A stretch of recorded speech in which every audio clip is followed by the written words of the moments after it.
नमस्कार, आप देख रहे हैं from academic to competitive English, मेरे यानी संतोष राजपूत के साथ। और आज मैं एक्सप्लेन करने जा रहा हूँ 25 MCQs की फोर्थ सीरीज़ जो डिफरेंट कम्पिटिटिव एग्जाम्स में पूछे गए हैं। तो आइए शुरू करते हैं आज का वीडियो। पहला क्वेश्चन है, disruptive forces in the country are fatal blank space the integrity of the nation. इसमें कुछ वर्ड्स आए, उनके मीनिंग पहले समझ लीजिए। डिसरप्टिव का मतलब होता है विनाशकारी, फोर्सेस शक्तियाँ, और फैटल घातक, इंटीग्रिटी एकता होता है। और इसके ऑप्शन है ऑन, टू, फॉर और इनमें से कोई नहीं यानी नन। यहाँ पर ब्लैंक स्पेस दिया गया है फैटल के बाद, तो फैटल के साथ एक कन्फर्म तय प्रीपोजिशन है कि इसके साथ हमेशा वही एक प्रीपोजिशन आती है और वो प्रीपोजिशन है टू। तो यहाँ सही जवाब है बी ऑप्शन, टू प्रीपोजिशन भरी जाएगी। नेक्स्ट क्वेश्चन है, he is always distrustful blank space the prejudicial motives of the partners. तो यहाँ पर कुछ वर्ड्स आए जिनका मतलब आप समझ लीजिए। डिस्ट्रस्टफुल का मतलब डाउटफुल होता है, जिसको यकीन ना हो, और प्रेजुडिशियल का मतलब होता है हानिकारक, मोटिव्स का मतलब होता है इरादे। तो डिस्ट्रस्टफुल के साथ में प्रीपोजिशन ऑफ का प्रयोग किया जाएगा, तो सही जवाब होगा यहाँ पर ए। नेक्स्ट क्वेश्चन है, don't side blank space those who act contrary फिर ब्लैंक स्पेस नेशनल इंटरेस्ट्स। और यहाँ पर ऑप्शन है to with to with by, यानी प्रत्येक ऑप्शन में दो दो प्रीपोजिशन दी गई क्योंकि दो ही ब्लैंक स्पेस हैं। इनमें से अगर आप एक वर्ड्स को भी सही से भर लेते हैं तो दूसरी प्रीपोजिशन ऑटोमेटिक आप सही से भर सकते हैं। जैसे यहाँ एक वर्ड देखते हैं, लिखा है कंट्रेरी। कंट्रेरी का मतलब होता है विपरीत, और विपरीत जैसे और भी जितने भी शब्द होते हैं, जैसे अपोजिट होता है, अपोजिट के साथ भी वही प्रीपोजिशन आएगी जो कंट्रेरी के साथ आएगी। कंट्रेरी और अपोजिट दोनों के साथ प्रीपोजिशन आती है टू। तो यहाँ कंट्रेरी के साथ अगर हम बाद में टू प्रीपोजिशन भरते हैं तो ऐसा ऑप्शन हमें केवल बी में मिल रहा है, जिसमें बाद में ब्लैंक स्पेस के लिए टू प्रीपोजिशन दी गई। तो पहले वाले खाली स्थान में आ जाएगा विद, यानी कंप्लीट सेंटेंस होगा डोंट साइड विद दोज, उनका पक्ष मत लीजिए, who act contrary to national interests. अगला क्वेश्चन है, he didn't lend me the newspaper because he was going blank space it. और ऑप्शन है ओवर, थ्रू, अबाउट और नन। गो के साथ में जब प्रीपोजिशन थ्रू का प्रयोग किया जाता है तो इसका मीनिंग चेंज हो जाता है, इसका मतलब होता है रीड करना यानी पढ़ना। तो यहाँ पर बी ऑप्शन इसके अनुसार सही हो जाएगा, भरा जाएगा गोइंग थ्रू इट। अगला है, the Tatas pass blank space philanthropist in the country. Philanthropist का मतलब होता है मानव प्रेमी व्यक्ति होता है जो मानव जात से प्रेम करता है। तो पास के साथ जब प्रीपोजिशन फॉर आती है तो इसका मतलब होता है टू बी कंसीडर्ड यानी माना जाना। तो इसके अनुसार सही ऑप्शन होगा यहाँ पर ए वाला, जिसमें फॉर प्रीपोजिशन दी गई है। तो सही जवाब है ए। अगला है, the boy turned a deaf ear to the pleadings of all his well wishers. यहाँ पर ए डीफ ईयर जो वर्ड फ्रेज लिखा गया है, आइडियम है, इस आइडियम का मीनिंग बताना है। और चार ऑप्शन में इसका मीनिंग लिखा है यहाँ पर, listened carefully, was deadly opposed, posed indifference, did not pay any attention. जो ए डीफ ईयर लिखा गया है इसका मतलब होता है अनसुना करना। प्लीडिंग्स सेंटेंस में लिखा है, इसका मतलब होता है आग्रह करना, निवेदन करना। तो लड़के ने अनसुना कर दिया होगा, तो जिसका मतलब डी ऑप्शन में मिल रहा है, did not pay any attention, कोई ध्यान नहीं दिया। नेक्स्ट क्वेश्चन है, Komal was left high and dry by her friends when she lost all her money. तो यहाँ पर लिखा है हाई एंड ड्राई। इस हाई एंड ड्राई आइडियम का मीनिंग आपको नीचे चार ऑप्शन में से ढूंढना है, और वो ऑप्शन दिए गए आइसोलेटेड, रिजेक्टेड, वॉन्डेड, डिप्रेस्ड। हम सेंटेंस से ही समझ सकते हैं, कोमल वॉज लेफ्ट, कोमल को छोड़ दिया गया, high and dry, by her friends, अब उसके दोस्तों के द्वारा, when she lost all her money, जब उसका सारा धन समाप्त हो गया। जब सारा धन व्यक्ति का समाप्त हो जाता है तो व्यक्ति को बेसहारा अकेला छोड़ दिया जाता है। और नीचे जो ऑप्शन में लिखा है आइसोलेट, इसका मतलब होता है अकेला कर देना। तो सही जवाब यहाँ पर ए वाला होगा। अगला क्वेश्चन है Caesar was done to death by the conspirators. Conspirators का मतलब होता है षड्यंत्रकारी, और आपको इसका मीनिंग जो इसमें बताना है वो है डन टू डेथ। इसका मीनिंग बताना है जो 4 ऑप्शन में यहाँ पर लिखा गया है।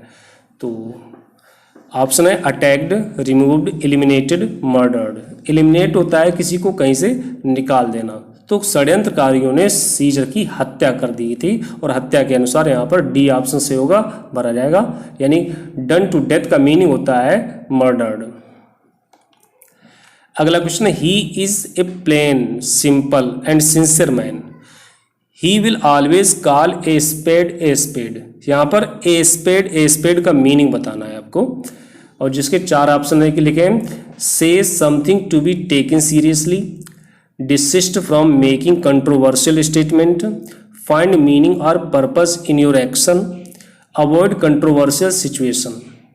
जो ऊपर ए स्पेड लिखा गया है, इसका मतलब होता है साफ साफ कहना, यानी कहने में कोई भी दुविधा वाली बात ना रखना। तो इसके अनुसार आ रहा है कि किसी व्यक्ति ने कोई बात कही है और वो कंट्रोवर्सी से बचना चाहता है, झगड़ा या कलह से बचना चाहता है, तो जिसके अनुसार यहाँ डी ऑप्शन सी हो जाएगा, अवॉइड कंट्रोवर्शियल सिचुएशन। अगला क्वेश्चन है India was in A pretty pass over the question of signing CTBT।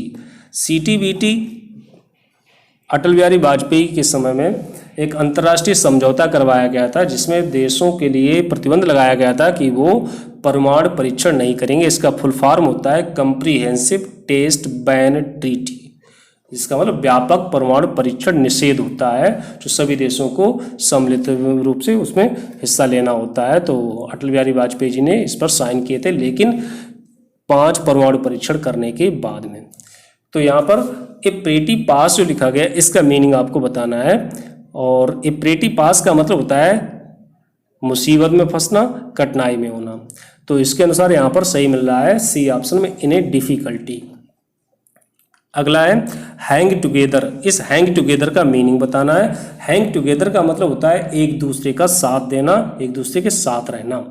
तो इसके अनुसार हो जाएगा ऑप्शन में confirm each other, live together, hang with each other, go together. तो जिसके अनुसार होगा कन्फर्म विद ईच अदर, मतलब एक दूसरे के साथ में रहना और साथ देना होता है। अगला I am tired as I am working since 7 o'clock in the morning. तो यहाँ पर आई एम वर्किंग जो लिखा गया है, इसके स्थान पर इम्प्रूवमेंट करना। अगर आपको लगता है कि ये सही लिखा है तो डी ऑप्शन सही माना जाएगा, नो इम्प्रूवमेंट। अगर आपको लगता है इसमें कोई करेक्शन होना है तो इन A, B, C 3 ऑप्शन में से इसको रिप्लेस कर सकते हैं। तो आप देख सकते हैं आई एम वर्किंग सिंस 7 o'clock लिखा गया है। सिंस या फॉर लगाकर प्रीपोजिशन जब सिंस या फॉर लगाई जाती है, उसके साथ जब समय दिया जाता है तो सेंटेंस परफेक्ट कॉन्टिन्यूअस टेंस का होता है। अब आई एम लगा करके समय दिया गया, इसका मतलब एम तो आ ही नहीं सकता है, तो ये बात प्रेजेंट का परफेक्ट कॉन्टिन्यूअस टेंस होगा, क्योंकि एम के अनुसार ही टेंस आएगा। एम प्रेजेंट टेंस में से आता है तो उसी के अनुसार प्रेजेंट परफेक्ट कॉन्टिन्यूअस टेंस का होगा। जो सही आंसर हमें सी में मिल रहा है, आई हैव बीन वर्किंग का प्रयोग करना होगा। अगला क्वेश्चन है it is the time the 3 years old is learning how to read and write. Option है was learning, has learned, learned और नो इम्प्रूवमेंट। जब भी किसी सेंटेंस में इट इज द टाइम दिया हो, किसी भी सेंटेंस में इट इज द टाइम दिया हो, तो उसके साथ जो दूसरी क्लॉज आएगी उस क्लॉज में हमेशा पास्ट इंडेफिनिट टेंस का प्रयोग किया जाता है। तो जो इज लर्निंग लिखा है यहाँ पर इज लर्निंग का प्रयोग नहीं होगा, ये पास्ट इंडेफिनिट टेंस के अनुसार आएगा, भरा जाएगा लर्नड, यानी सी ऑप्शन यहाँ पर भी सही होगा। अगला है all his answers were correct. तो ऑल हिज आंसर्स को इम्प्रूव करना है। अगर आपको लगता है ये सही है तो नो इम्प्रूवमेंट होगा, और आपको लगता है कि ये गलत है तो उसका रिप्लेस करेंगे A, B और C ऑप्शन में से। ऑल और बोथ के बाद में डिटर्मिनर्स आते हैं। होल और इंटायर से पहले डिटर्मिनर्स का प्रयोग किया जाता है। डिटर्मिनर्स कौन से होते हैं? सारे पजेसिव केस डिटर्मिनर्स होते हैं और सारे आर्टिकल्स डिटर्मिनर्स कहे जाते हैं। तो my, our, your, his, her, its, their और ए एंड द, ये सभी डिटर्मिनर्स हैं। इनका प्रयोग ऑल और बोथ के बाद में किया जाता है। और होल और इंटायर से पहले किया जाता है। तो आल यहाँ पर लिखा गया है और आल के बाद में डिटर्मिनर आया है हिज, तो हिज सही जगह पर लिखा गया है। तो यार इस सेंटेंस में हमें कुछ भी सुधार नहीं करना है, यानी डी ऑप्शन यहाँ पर सही होगा, नो इम्प्रूवमेंट। नेक्स्ट है poor Tom laid in the shade of a tree before he could not walk further. तो जो लेड इन लिखा है इसका मतलब होता है लिटा दिया या अंडा देना होता है। तो लेड इन का मतलब बेचारा टॉम पेड़ की छाया में लेट गया होगा, ना कि किसी को लिटा दिया होगा। तो ऑप्शन जो लिखे हैं लाइड, जो लाई होता है, लाई के दो मीनिंग होते हैं, लाई मतलब लेटना भी होता है, लाई मतलब झूठ बोलना भी होता है। जब लाई मतलब लेटना होता है तो सेकेंड फॉर्म होता है ले और थर्ड फॉर्म होता है लेड। और लाई का मतलब जब झूठ बोलना होता है तो उसका सेकेंड और थर्ड होता है लाइड। तो ए ऑप्शन तो हो ही नहीं सकता है क्योंकि इसका मतलब झूठ बोलना है, और लेन भी नहीं आएगा क्योंकि सेंटेंस पास्ट इंपरफेक्ट टेंस में, तो ले का प्रयोग किया जाएगा। सी ऑप्शन इसका सही होगा। लेड इनको रिप्लेस करेंगे ले इस वर्ड से, यानी सी ऑप्शन से। अगला question, I told him that I waited for him for an hour the previous day. यहां पर वेटेड को रिप्लेस करना है, और इस सेंटेंस में भी हम देख रहे हैं waited for him for an hour. Since या फॉर लगा करके समय दिया गया है, और सिंस फॉर लगा करके अगर समय दिया जाता है तो सेंटेंस परफेक्ट कॉन्टिन्यूअस टेंस में होता है। अभी सेंटेंस प्रेजेंट का परफेक्ट कॉन्टिन्यूअस टेंस होगा या पास्ट का परफेक्ट कॉन्टिन्यूअस टेंस होगा। जैसे इससे पहले वाले सेंटेंस में एम का प्रयोग हुआ था, एम प्रेजेंट टेंस में आता है तो उसका प्रेजेंट परफेक्ट कॉन्टिन्यूअस टेंस हो गया। यहाँ पर लिखा गया वेटेड जो पास्ट टेंस के अनुसार है, तो ये बनेगा पास्ट परफेक्ट कॉन्टिन्यूअस टेंस में, तो सही से लिखा जाएगा हैड बीन वेटिंग, यानी सी ऑप्शन इसका सही होगा। अगला है corrupt officials have siphoned off more than 500 crore rupees over the last decade welfare funds. Siphoned off का मतलब होता है डिसऑनेस्टली डूइंग, मतलब कोई किसी चीज का गबन करना, जो भी धन मिला हो उसको लूट लेना। और इसके ऑप्शन है अवे, अप, इन। तो ऑफ को रिप्लेस करना है, और ऑफ यहाँ पर सही लिखा गया है, इसमें कोई भी सुधार नहीं करना है, नो इम्प्रूवमेंट होगा यहाँ पर।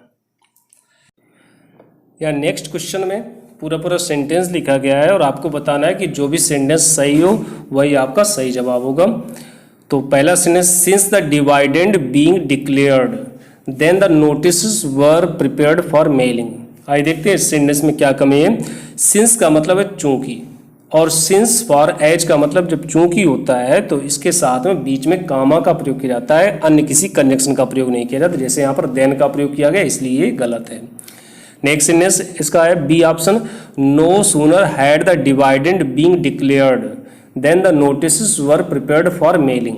नो सूनर के साथ में कंपैरेटिव कंजंक्शन देन, THAN का प्रयोग किया जाता है, ना कि THEN वाला। तो यहाँ पर भी देन का प्रयोग किया गया, ये इसलिए ये भी सेंटेंस गलत है।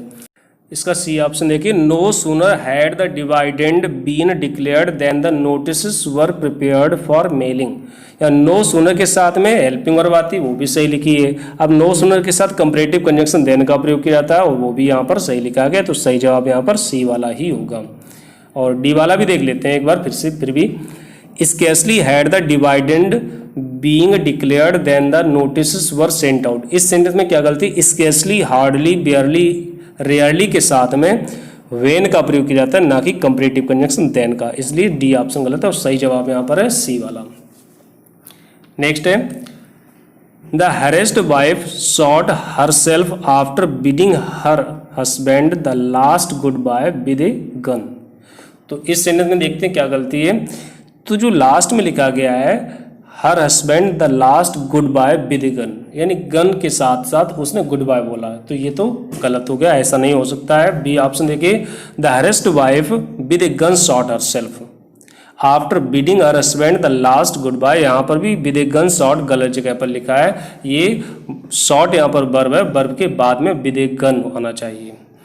नेक्स्ट सी ऑप्शन देखिए, the harassed wife shot herself with a gun, परेशान पत्नी ने अपने आप को गोली से मार लिया after bidding her husband the last goodbye, तो यही वाला सही है। नेक्स्ट क्वेश्चन देखिए, as he is careless he will not hear what the teacher says. यहाँ पर हम चारों सेंटेंसेस में देख सकते हैं एज ही इज केयरलेस सभी में लिखा गया है, तो इसका मतलब इतना पोर्शन हमें कॉमन मिल रहा है। तो बचे हुए सेंटेंस पर ध्यान देना है। पहले में लिखा है ही विल नॉट हियर, हियर पहले और दूसरे सेंटेंस में आया है, और हियर का मतलब होता है किसी चीज़ को सुनना, मतलब कान अगर है तो सुनाई पड़ता है, तो कुछ ना कुछ तो सुनाई पड़ेगा ही। लेकिन केयरलेस का मतलब लापरवाह, जिसका मतलब अटेंटिवली नहीं सुन रहा होगा, और अटेंटिवली यानी ध्यान से सुनने के लिए लिसन का प्रयोग किया जाता है। अब लिसन यहाँ पर दो ऑप्शन में दिया गया है, सेकेंड सी में भी लिखा है और डी में भी लिखा है, लेकिन लिसन के साथ एक चीज़ कंफर्म होती है कि इसके साथ हमेशा प्रीपोजिशन टू का प्रयोग किया जाता है, जो सी ऑप्शन में लिखा है, डी ऑप्शन में लिखा गया, तो सही जवाब यहाँ पर डी ऑप्शन वाला होगा। नेक्स्ट क्वेश्चन है the salt spray has gradually blank space the bridge, और ऑप्शन यहाँ पर है spoiled, ravaged, demolished, eroded. Salt spray का मतलब होता है किसी चीज़ का खारापन या नमकीन, और ये सब चीज़ खारापन ब्रिज को क्या कर रहा होगा, नष्ट कर रहा होगा, धीरे धीरे खत्म कर रहा होगा। स्पॉइल्ड का मतलब बिगाड़ना होता है, रेवेज्ड का मतलब होता है हिरास करना यानी धीरे धीरे खत्म करना, डिमोलिश्ड का मतलब ढा देना, जैसे बम्बार्डमेंट करके गिरा दिया। इरोडेड का मतलब भी होता है नष्ट करना, लेकिन जब किसी चीज़ का धीरे धीरे ह्रास होता है, धीरे धीरे खत्म होता है, तो उसके लिए रेवेज्ड का प्रयोग किया जाता है, तो सही जवाब यहाँ पर बी वाला होगा। अगला क्वेश्चन है the pilot was blank space injured he died with in half an hour, तो इसके ऑप्शन है सीरियसली, फैटली, फैटफुली और वाइटली। तो सीरियसली का मतलब गंभीर रूप से, फैटली घातक तरीके से, फैटफुली भाग्य का से सेंस होता है भाग्यपूर्वक, यानी वाइटली, और इसका भी मतलब होता है जीवन नाशक। तो पायलट गंभीर रूप से घायल होगा, जिसके अनुसार यहाँ पर सीरियसली का प्रयोग किया जाएगा, यानी ए ऑप्शन इसका सही होगा। नेक्स्ट क्वेश्चन है a politician's speech must be read, और blank space the lines it may have double blank space, और ऑप्शन है behind edge, between meaning, among ends, beyond face. तो लास्ट में जो लिखा है it may have double meaning, तो यहाँ पर सेंस समझ में आ रहा है कि इसका दोहरा अर्थ हो सकता है, तो मीनिंग यहाँ पर सिर्फ बी ऑप्शन में लिखा है।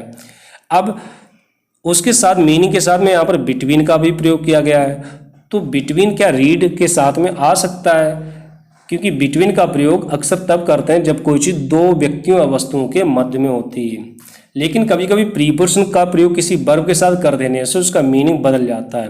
तो रीड के साथ जब बिटवीन का प्रयोग करेंगे तो इसका मतलब होता है बारीक अध्ययन करना, तो ये सही जवाब हो जाएगा बी में, क्योंकि अर्थ निकल रहा है पॉलिटिशियन की स्पीच को बारीकी से अध्ययन किया जाना चाहिए, क्योंकि इसके दोहरे अर्थ हो सकते हैं, तो सही जवाब यहाँ पर बी वाला होगा। अगला क्वेश्चन है In one election after another, officers have been guilty of serious blank space duty, और ऑप्शन है dereliction, carelessness, lapses, abandoning। जो पहला ऑप्शन लिखा है dereliction, इसका मतलब होता है कर्तव्य से हटना, कर्तव्य की अवहेलना करना, तो सेंटेंस के सेंस में यही वाला सही ऑप्शन हो जाएगा। बचे हुए शब्दों का मीनिंग समझ लें। केयरलेसनेस माने होता है लापरवाही, लैप्सेस होता है गलती करना, एबंडनिंग होता है छोड़ना, तो इस सेंटेंस का सही जवाब होगा ए वाला डेरिलिक्शन, जिसका मतलब कर्तव्य से मुंह मोड़ना।